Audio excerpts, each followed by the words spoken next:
Okay. Okay, awesome. So thank you again, everyone, for joining tonight. We're here to talk about how to talk to your friends and family about electrification over the holidays, which is a germane topic. And I'm really excited for this conversation. We have a lot of kind of wonky policy briefings here and go deep on tax law and incentives and HERA and acronyms galore. And it really is about, so storytelling is so central to the message that Saul's been able to bring to the world and that we're trying to bring to the world now. And we want to help equip everyone to be really good messengers on electrification as well.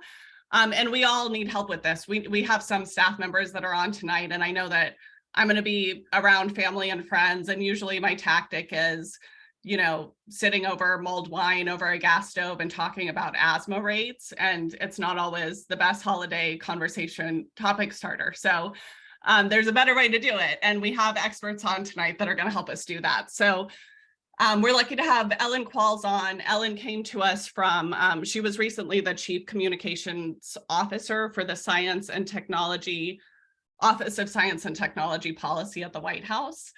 And she's a plethora of knowledge on this topic. And we also have Brian Stewart on of Electrify now, and he started his organization in part by giving PowerPoint presentations to his friends and family, including over Thanksgiving, on electrification. So he's gone deep on this and really knows it and has grown into a national organization from that.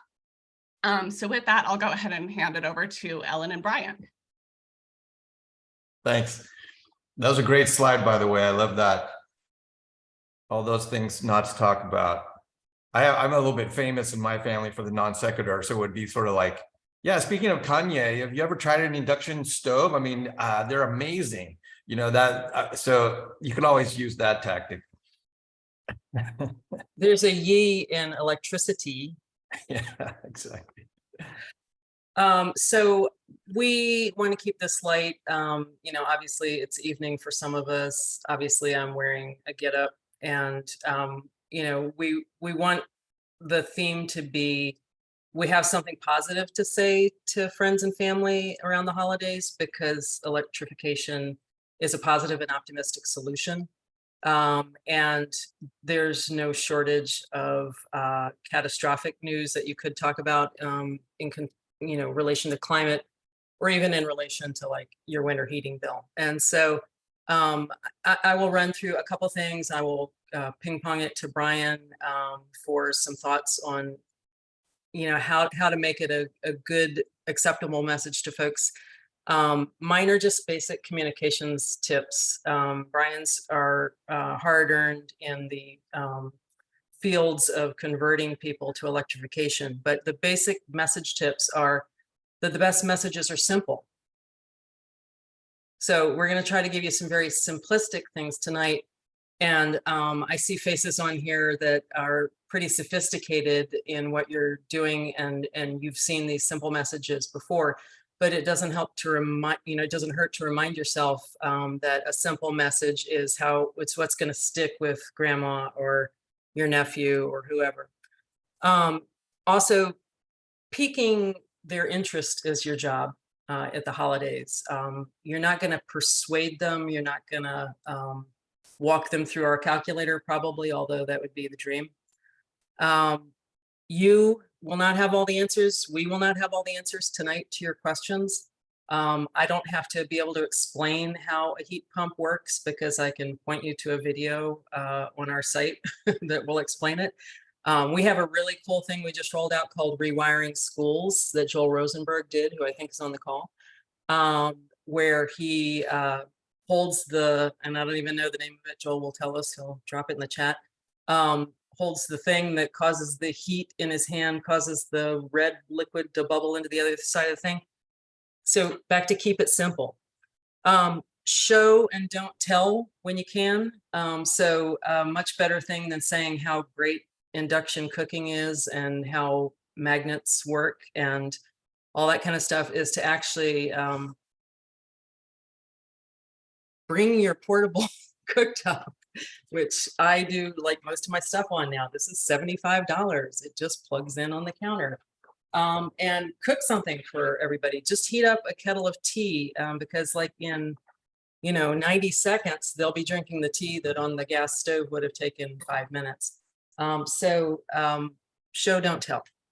And then finally, convey your enthusiasm through your own story, like however you came to electrification, or how you are starting to come to electrification.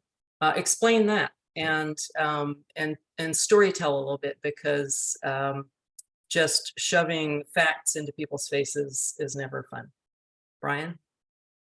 No, those are great. I mean, the optimism thing I think is so important. I think the other thing that I always try to remind myself to emphasize whenever I'm talking to people about this stuff is that these solutions, all these electrification solutions, which are part of the sort of bag of tricks we have to solve the big problem that may be the entry point for some people, but it may not. Those electrification solutions are they make better homes. They make more comfortable, safer, healthier places to live.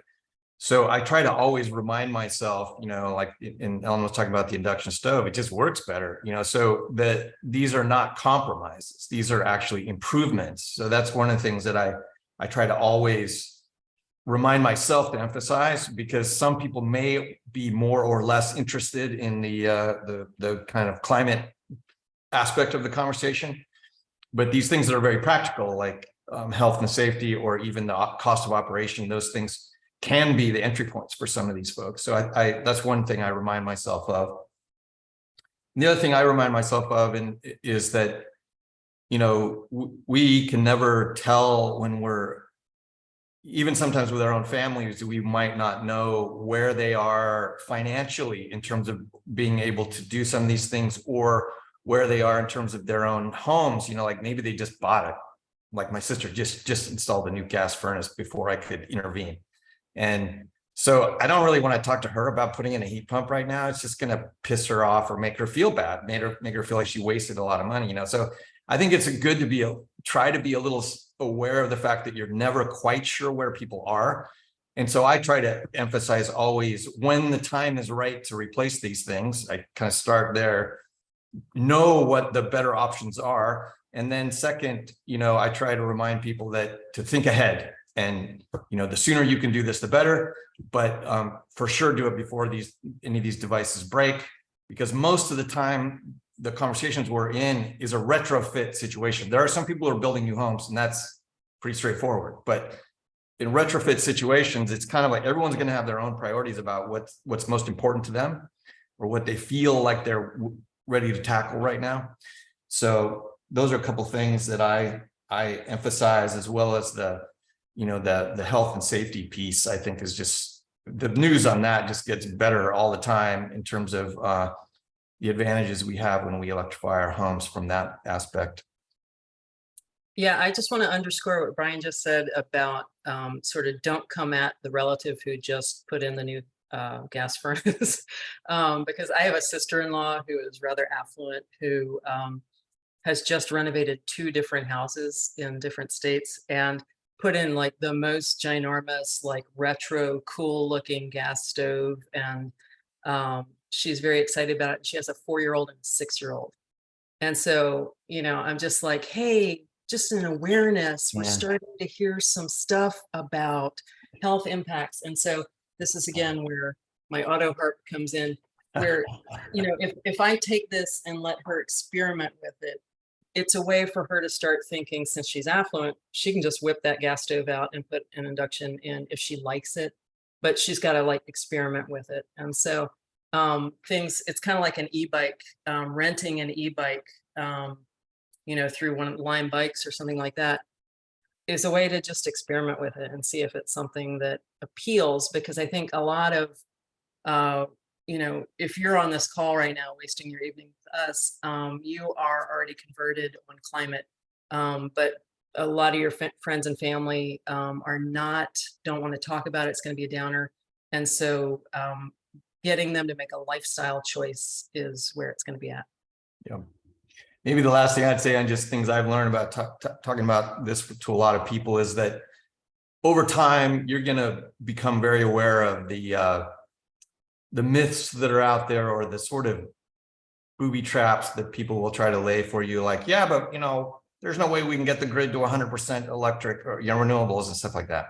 And one of those big ones is this endpoint paralysis. You can't get to 100%. We don't have everything we need to get to 100%, which can turn into a reason not to do anything. And so one of the things that I try to really remind myself about is kind of pushing back gently on these kind of myths with the facts, and you'll get better at it after you've done it a lot, about all these things that people will bring up, and there are good answers to them. But a lot of this sort of like naysaying about not having all the solutions is just like, a good answer to that is like, hey, by the time we get to the problem where the last 10% is an issue, we're going to have solutions that you and I can't even imagine right today. Like most people it's hard for them to even remember that things like cell phones that we just take for granted didn't exist, only like about 15 years ago. So they weren't even something we were familiar with. Now we couldn't live without them. So that kind of rapid change is happening in all technology. So I think that's just an example of some of the kind of, pushback things that you'll hear, and eventually you kind of get good at figuring out how to either diffuse them up front or address them when they come up. That's great. And I just to quickly add, I forgot to sort of mention at the outset, we are going to have just a sort of run of show messaging tips from Brian and Ellen. They're going to go through some presentations next of sort of what they've prepared and learned as sort of backup materials that I think are useful for all of us to have. And we'll be distributing those to everyone tomorrow so that you have those. And then we'll also have time for Q&A. So if you can just save any sort of questions, also any stories that you have or tips, I think we'd all love to hear them.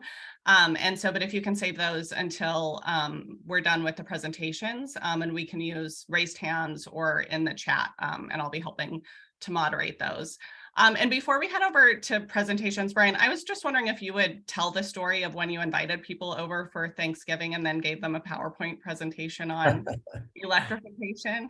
Yeah, well, it was a little awkward because, people weren't expecting to see this like presentation about home energy at a Thanksgiving, but my wife and I have to give my wife a lot of credit for this, because she is the person who's really good at talking about this stuff all the time. And she reminds me, she's inspiring to me, because like I think that there's a little bit about just getting comfortable with being the sort of squeaky wheel person that's part of this territory that can feel a little uncomfortable at first.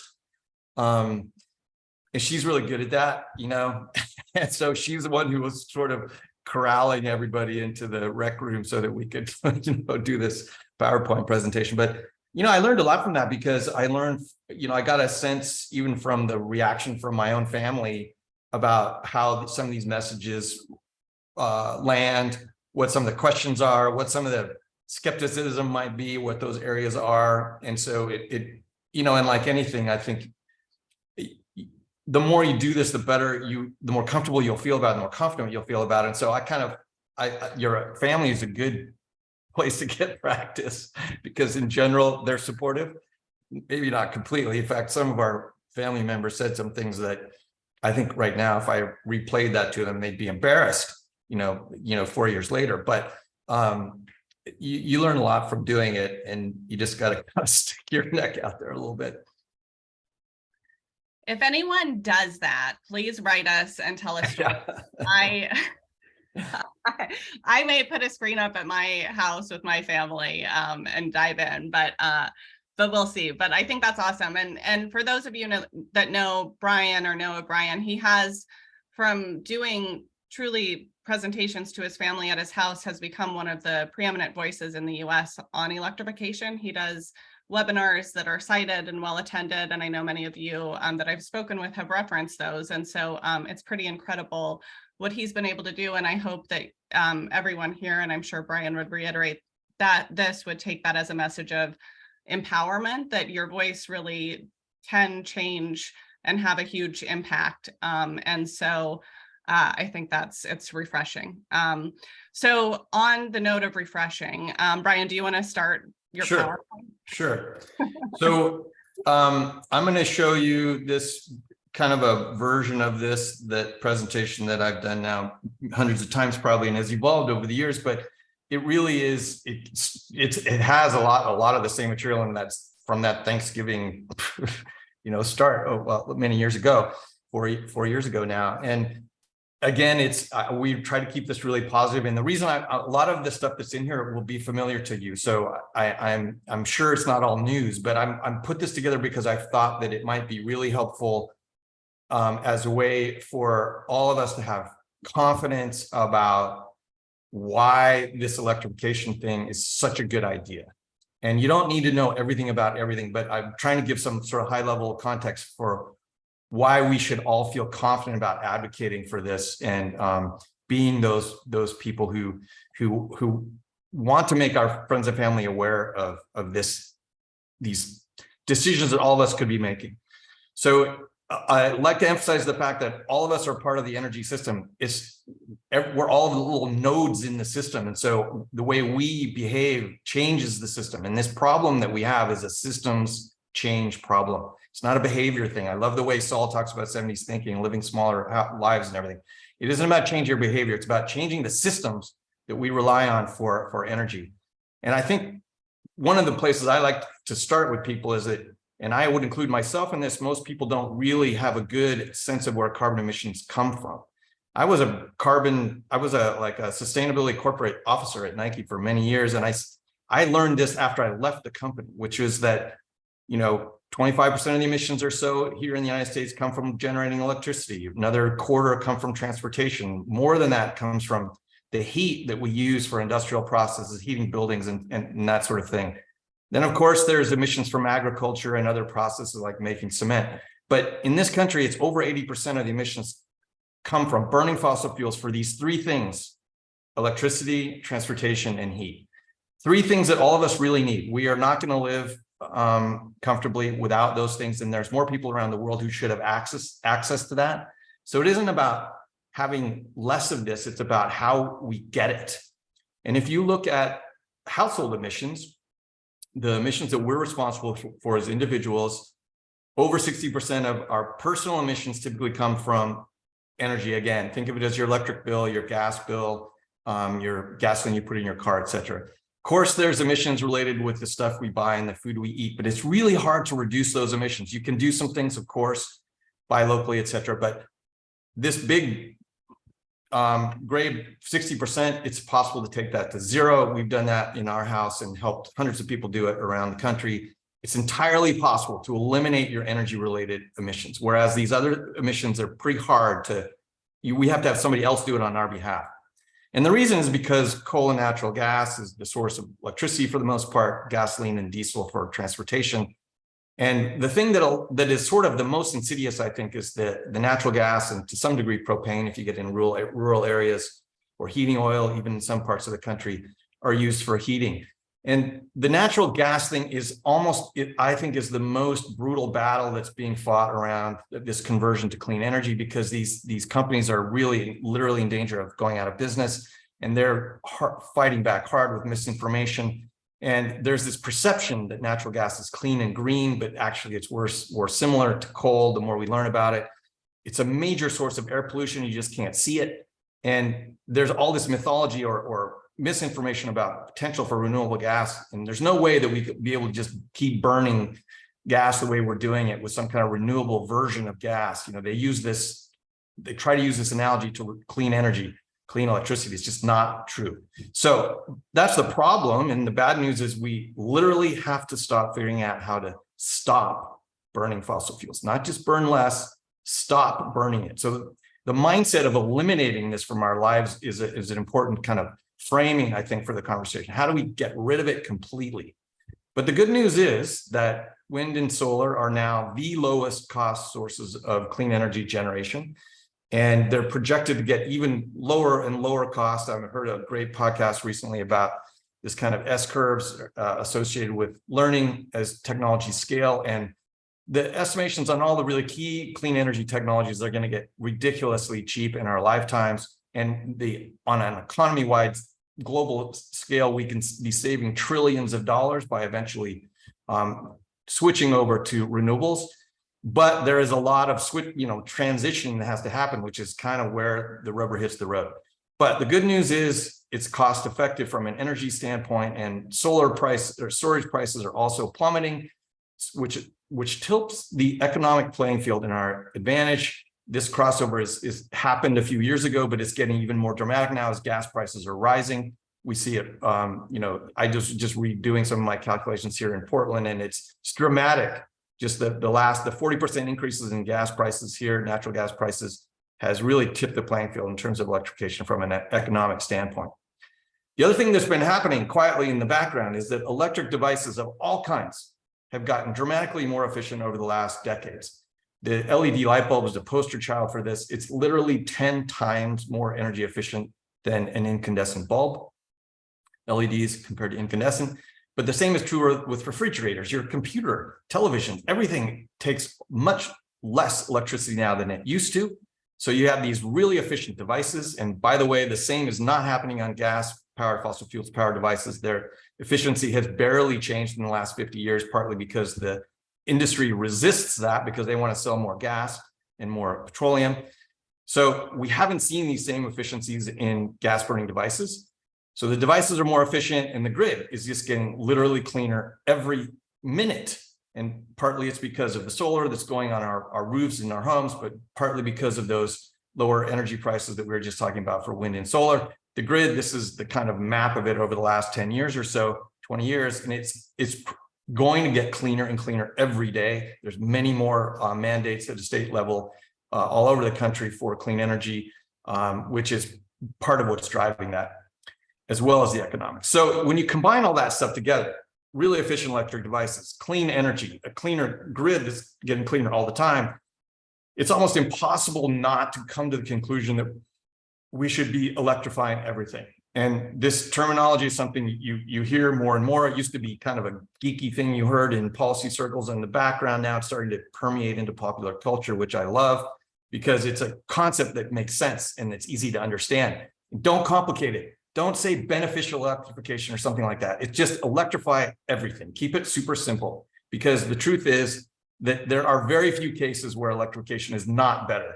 The few examples that people will cite are not worth hanging up on. It's better just to electrify everything.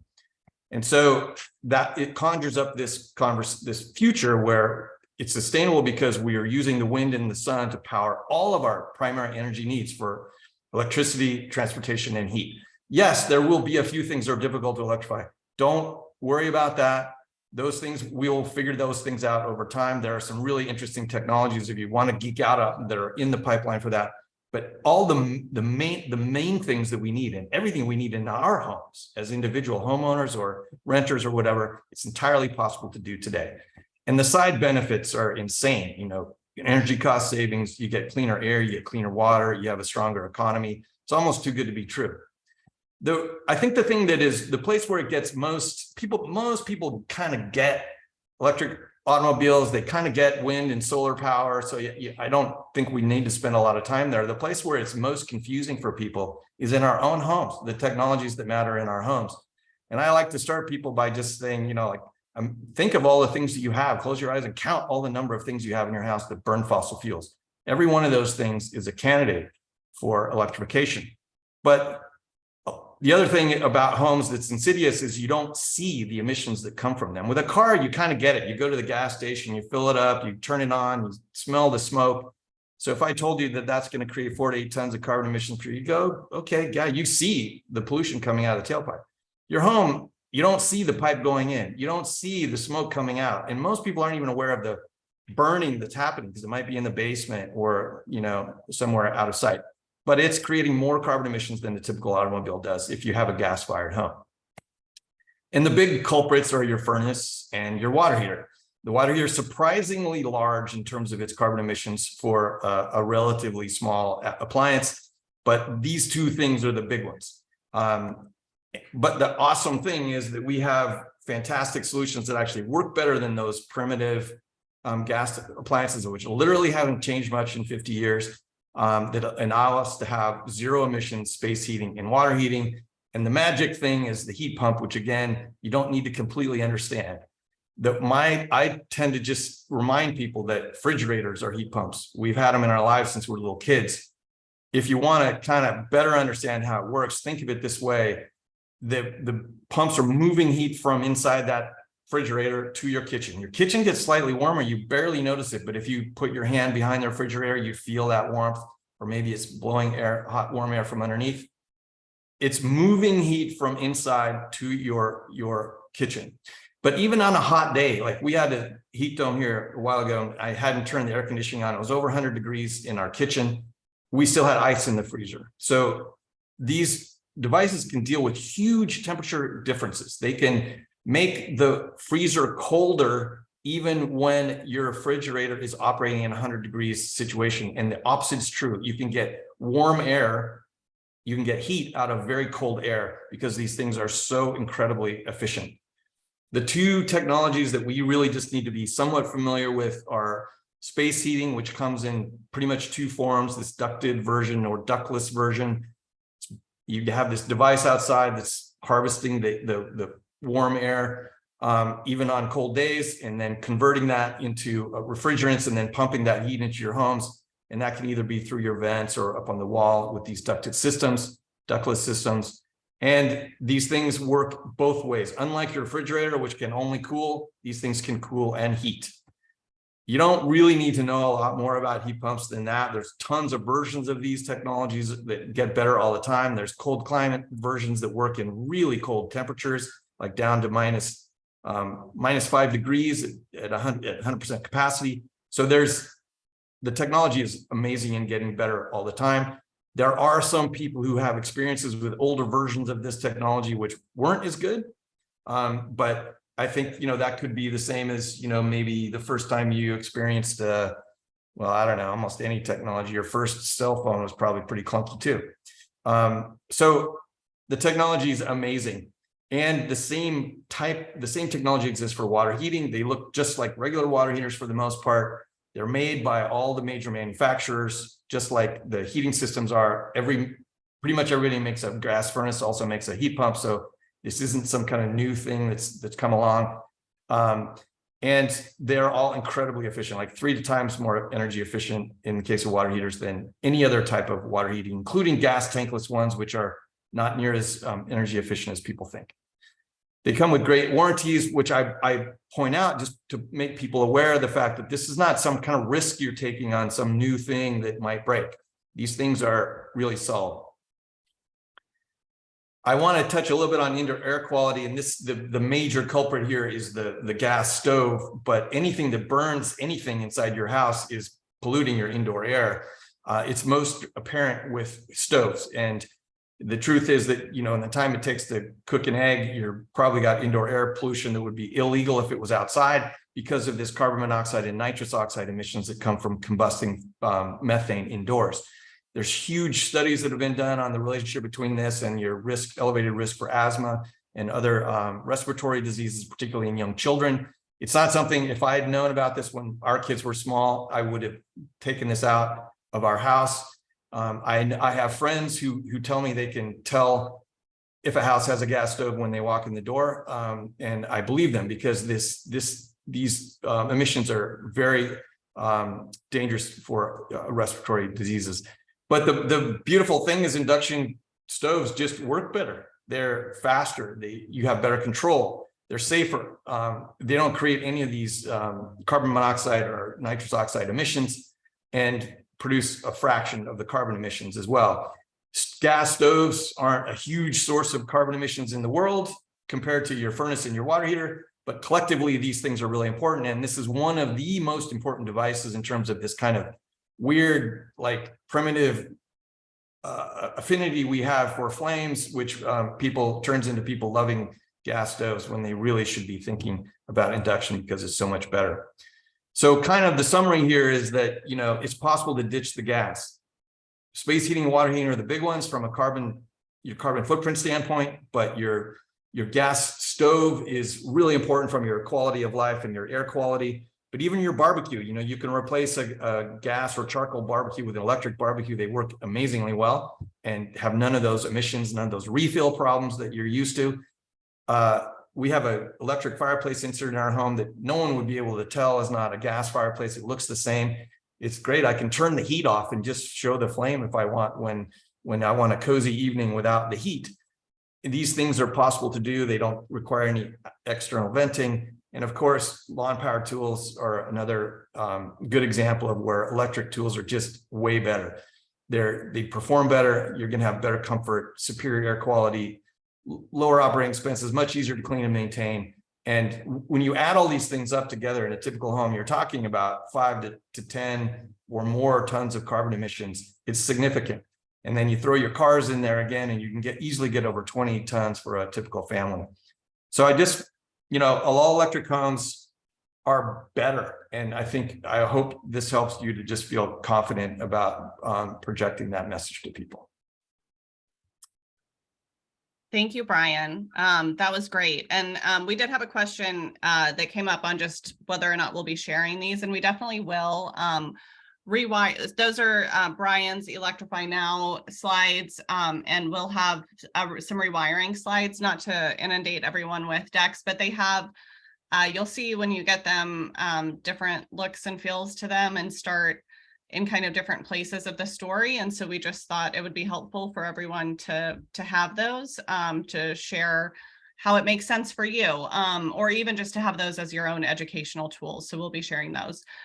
Before we hand it to Ellen to show hers, which will be, I think, a pretty quick presentation, I did want to just posit a question that came in via Twitter to Ellen and Brian, which is, how would you convince your parents to get an induction stove?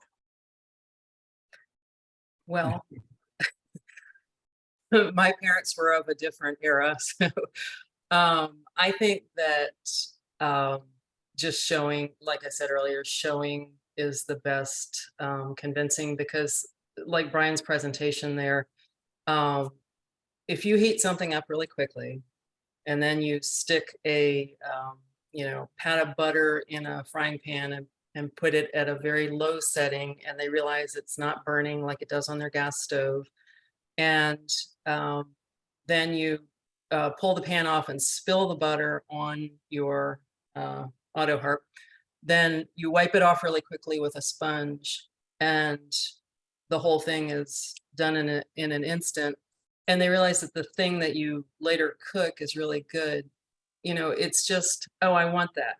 Americans always want, I don't know, maybe other people in the world, but we always want the new thing. We want something that's cool and sexy and better. And so I think it's really just the betterness. Again, if I was talking to my sister-in-law, I might talk more about the health issues that my parents wouldn't care about. And you may also point them to look up the benefits that they could have to make the purchase of an induction stove, or the price point for an induction burner, which I think yours was $78. $75. Yeah. Yeah. I love the little answer, and Katie just corrected me.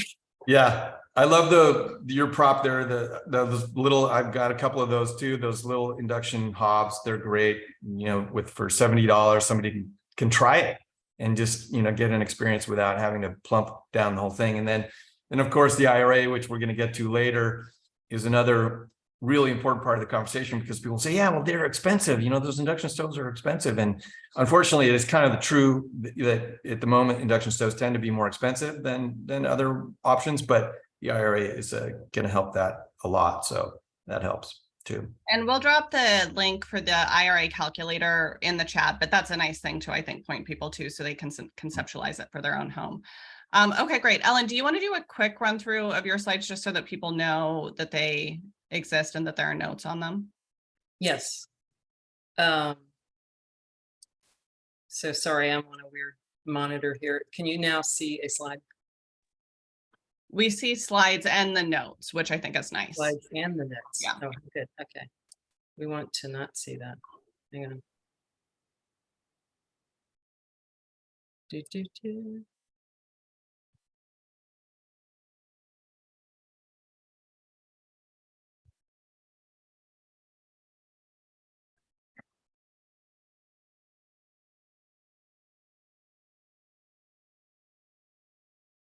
Okay.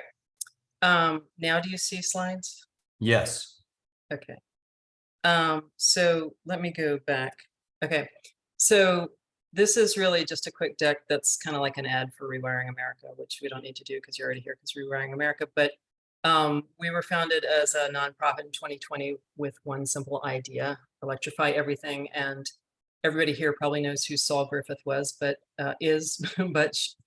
sorry to announce, no, he was a contractor to the Department of Energy and did an analysis of where all of our energy comes from and where it all goes. And if people haven't read the book or seen his Sankey diagram, he's got everything, nuclear plants and everything over on the left side. And then on the right side, he's got everything down to the battery powered leaf blower and weed whacker that Brian just showed. So we are the demand side of the equation. That's what rewiring talks about. And this is what your holiday chatter is really going to be about, because you're not going to be talking about the source of your electricity that much. So the vehicles we drive or ride, how we heat our homes or water, how we cook our food, how we dry our clothes, and if we can generate our own power. So rooftop solar, basically, or geothermal energy. And then we have a very clear message proposition. And this is how we would encourage you to talk to friends and family. You're going to lower your energy costs. You're going to have healthier homes, the air quality and so forth. You can get into comfort and ease of cleanup and things like that as well. And you're going to have a reduced climate impact. And so you stack the messages however works for your audience. Our favorite statistic is 42% of our, so Brian had his own statistics there, but 42% of our energy related emissions come from decisions made around the kitchen table. So you can think which ones are transportation and which ones are heating and so forth. But once you think about the 42% being things that you, your friends, your family do, you have to think maybe this is a really optimistic message. We can do this. We can make a bigger difference than many of us thought. We have both the tools and the power. And, you know, there's a lot of decisions that we've made in the last few years to, you know, take our own coffee mug into the coffee shop, or, you know, reusable bags at the grocery store and paper straws and all sorts of stuff. But again, to Saul's message, we really don't have to change our lives very much to make a big difference. We just need to change the machines we use to do all these things. So Saul counted it all up, and there are 98 million space heaters, 95 million oven grills, cooktops, 220 million personal vehicles, 117 million water heaters, and 19 million dryers across the country. So if you think of all the ones that we need to replace and the machines we need to replace them with, we need 1 billion machines across 121 million households. And that seems really daunting. But when you start selling the benefits, including the amount of money people could save each year, so this $1,800 is if you replace your gas furnace, replace your, I believe, your gas water heater, you have rooftop solar, and something else that somebody on the call will correct me with. The great news is that the Inflation Reduction Act will jumpstart the electrification movement. It will, there was an article, and I meant to clip this headline for this, but there's an article about how this is like really the biggest economic boost that we will have. And it's industrial policy for our nation. And it's really going to, I think Ezra Klein wrote about the flywheel effect of once people start spending, the demand will happen with the contractors will get educated, we'll help train the contractors. And then the electric appliances will be your first choice, your go-to choice. And so it will spiral. Here's where you come in. Most Americans don't know what the Inflation Reduction Act is. And they have no idea what's in it. And there's, there are people on this call, there are people on the staff at Rewiring who couldn't even tell you I can't even tell you all of the things that it does. And if you go down the rabbit hole on our own website of 25C tax credits and things like that, you may find it even more confusing. So this is why we created the calculator. This is the calculator, nice on your phone. And it is not as easy to find on our website as I'd like right now, but it once you find it, lock it in and walk somebody through it. If you're going to be a squeaky wheel like Brian's wife, use a tool to do it, and don't just lecture. So here are the tools we have. A calculator. I wanted to show you this in the middle of the plan your IRA spending. This is our Go Electric guide. If you go on our website and click on this, it will give you enter your email. Just do that, and then you can download the PDF. You can print it out. It's like, I don't know, 20 pages or something. And then it can be, the placemat around your holiday meal. And then I'm hawking Joel's book over here, Electrify Everything. This is more like a 100-page, also free, also downloadable book that really walks you through the kinds of questions that we're not going to have time to get into tonight because I'm running on.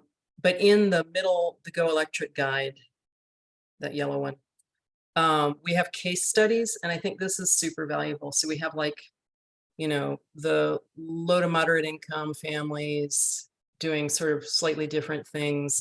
And then we have a really fairly affluent family that is, doing electric vehicle chargers in their garages for the garage for their multiple electric vehicles and everything. But this one I wanted to zero in on is renters. And these folks have an income of $30,000, which is under 80% of their area median income in Atlanta, Georgia. And so this is the eye chart that you can't see, but if you were to kind of walk through it, you'd see that they are using window unit heat pumps, which there's a really cool brand called Gradient that actually sits over the window and looks nice, that is coming online next year. These folks have an electric clothes dryer. I just bought I brought a heat pump clothes dryer. It doesn't even need the big plug. It's a normal outlet. And we were able to close up our duct because it's ductless. They have the portable induction burner and oven. So they actually have, a unit that would plug in and sit on the floor. And then they needed wiring and panel upgrades. So they worked with their landlord for the landlord to use the IRA to get the benefits to pay for it. But our thesis is that these are all portable things we're talking about, so that when they move to their next home, they can take these things with them. We also, obviously hype EVs and e-bikes for renters. So renters can electrify if they're renting a place that has a yard, they have mowers, leaf blowers, etc. So you need to help us spread the word. That's what we're doing tonight. Here's another hype for rewiring schools. And this is a shareable graphic. We have a lot of these. So if you're not following us on Twitter, retweet our stuff.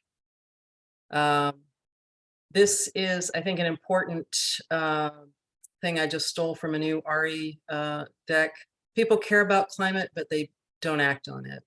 Not the people on this call again, but they act on cost and health. So emphasize those things. We've already done this. Contact your electeds. So,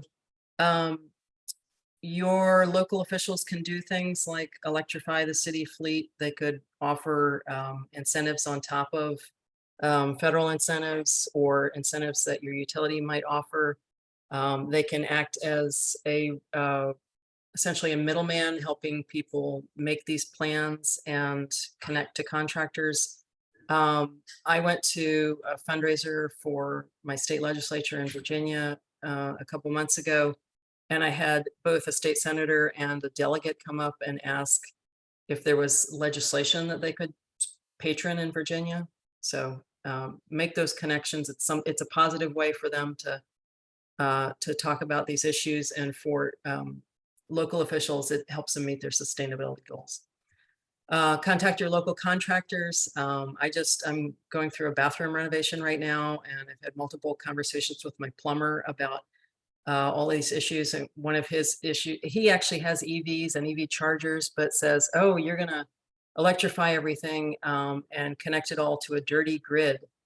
So this goes back to Brian's point. You don't have to have all the answers, but you do need to know that the grid is getting cleaner, and the more clean stuff we connect to it, the cleaner it will get, and the less we'll be contributing to the problem. Be the example, electrify your own life, and learn by doing. I got a gas stove behind me still, even though I'm holding my hot plate here. So everybody's going to have to do it on the schedule that they can afford to do it. And I do want to address on the Inflation Reduction Act, state energy offices have to make things happen to make the point of sale rebates happen. And they're waiting for guidance from Treasury. And so these things are all more like Q2 or Q3 of next year. So there's a few things you can do right now. You're still getting the solar panel credits and so forth, the geothermal credits, but you also need to be thinking about upgrading your panels and so forth, so that when your state energy office gets up to speed, you can take advantage of it. And finally, I go back to talking about electrification. Enjoy the holidays. Amazing. Thank you so much, Ellen. And I apologize. This is my fault for moderating. We are now low on time for sort of the end of our session, but I did want to let a couple people ask questions or share stories. And I wanted to start by Brian, if you're comfortable coming on camera and sharing what you just put in the chat about what you've been doing. It sounds incredible, and ideas around hosting an induction cookout for the holidays. Sure, happy to do that. Thanks very much. So the brief idea is it started with a fundraising auction that I was at. I donated 6 copies of the Electrify book in a silent auction with an offer to have a conversation with individuals about their own interests in Electrify. So it was a way to kind of find the electrification curious people that were out there. And then a friend of mine suggested that rather than meet with each of those people individually, why don't we host something at our house where we'd be able to bring people to our home, which is actually electrified, and have conversations, do a little induction cooking together, have them go down and look at our heat pump hot water heater and realize it doesn't have 7 arms and isn't weird. And it was a really effective thing. And I've started to replicate that. I've done 2 other events like this, and it was very good for getting the people who were interested, but they had some of those myths in their head and they just needed a little kickstart. And it created little focus groups. Now those groups of people share what they're learning and what they've done. And it's really encouraging little cohorts of 8 people or 6 people to go off and do stuff. So I just wanted to share that as an idea for folks. Happy to help create a template for that too, if it's interesting. So That's cool. That's a great idea. That's incredible. We might take you up on that. We had a couple of submitted questions too. And Pete, I know you have your hand raised and want to talk about some of the amazing work CCL is doing. So we'll see if we have time for that in a second. But one of the questions that came in from the RSVP audience was, how do you make someone care as much as you do?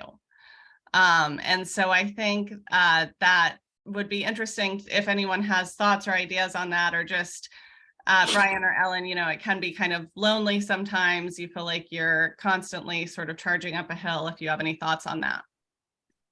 I have a thought about that. And first of all, I think there's plenty of work for all of us to do with the people, kind of like Brian was just describing, who kind of they kind of want to do something, they don't know what to do. I don't really waste any of my time trying to convince people about climate change being real or anything like that. I find our better use of our time, I think, is mobilizing the people who want to do something but aren't quite sure what to do. And so I think that the caring as much is sometimes, it's about, I think there's a lot of people who think of themselves as environmentalists, but don't act that way when it comes to energy. They think that they're environmentally conscious, but they drive their SUVs to the mountains to go skiing and stuff like that. And and they love the outdoors. And that's a group of people where I feel like, pointing out to them that, there's some things they could do, which would make the outdoors more likely survive longer and be a more fun place to hang out. So I think finding those ways to the people that already care, but they're not walking the walk. I think that's maybe where you can sort of nudge them into action. I think more than people who just don't care. That's a tough one. I don't know, Ellen, what you think about that, but. No, I'll underscore that so we can get another question. Okay, great. And one way to not feel lonely talking about this is to have sense of community with other people who care about it. And so I did just want to flag, we're starting to work through what a volunteer model can look like for Rewiring America in a regional way. And we did also have a question about how to connect with volunteers in your area. And so I just wanted to state and sort of also recognize that we have Jamie Manfuso and Janice Kruger on the call, who are both our chapter leaders, pilot chapter leaders, paving the way, along with quite a few of their chapter members in New York and the DMV area, which is awesome. And Pete, I know you have you wanted to do a brief pitch on 15 seconds to piggyback on that. Great. So basically, I'm an active member of Citizens Climate Lobby. We have 200,000 registered volunteers worldwide. Far from all of those are active, but we are in 450 chapters nationwide, at least one in every congressional district. And we have just pivoted from focusing exclusively on carbon fee and dividend and exclusively at the federal level to 3 additional policy areas, one of which is building electrification and efficiency. And we have broadened our engagement space to state and local. So we have volunteers across the country in 450 chapters who are actually eager. This change just happened in the last month, and they are already asking, how can we engage to spread the word about electrification? So, Brian, I've watched lots of your webinars, Rewiring America. And so I co-lead our national electrification action team. We're getting ready to help the organization implement this. Aries was a keynote presenter at our national conference this weekend, rolling it out. So, the organizations are already working together a lot, and we're just happy to help spread the word on your good message. And we're super excited about that partnership. And I think we all ultimately, when you look at the number of machines that need to be replaced in the billions, it is overwhelming until you start to sort of pick through. CCL has this huge number of activists that are working now on electrification. And we all have the power to go out in our communities and do things like that, as Brian has done, as Saul has done with Rewiring. And we don't all need to start nonprofits, obviously, but we can join the efforts and start with our friends and family. So we are low on time. And so I just wanted to close with a thank you to you all. And so sometimes I feel like this feels trite when I say this at the end of these, but I really sincerely mean it, that you all give us a ton of inspiration and hope that you're here tonight and that you're doing the things that you're doing. When I was talking to Brian and Ellen before we jumped on, Brian asked kind of who is the group that's going to be joining, and I said they're the uber most hopeful activists that have raised their hands in this first cohort to help rewiring. We haven't done a huge ask to our larger group to get volunteers, because we want to make sure that we have space and a workflow for them when we're ready to do that. But you all are leading so much in this effort. Brian, even the story that you told and someone was writing about organizing a PTA meeting, it's really hopeful for us. And so I'm going to commit to not only talking about asthma rates with my father over the gas stove over mulled wine. I'm going to show up with an induction burner that Ellen has recommended and has proselytized about for a long time. I'm excited to do that. I'm excited to continue to work with all of you, and happy holidays from us at Rewiring and Electrify Now. And thank you so much, Ellen and Brian and Kelsey. Thanks, everybody, for being Thank here. you. Thank you, everyone. Have a nice holidays.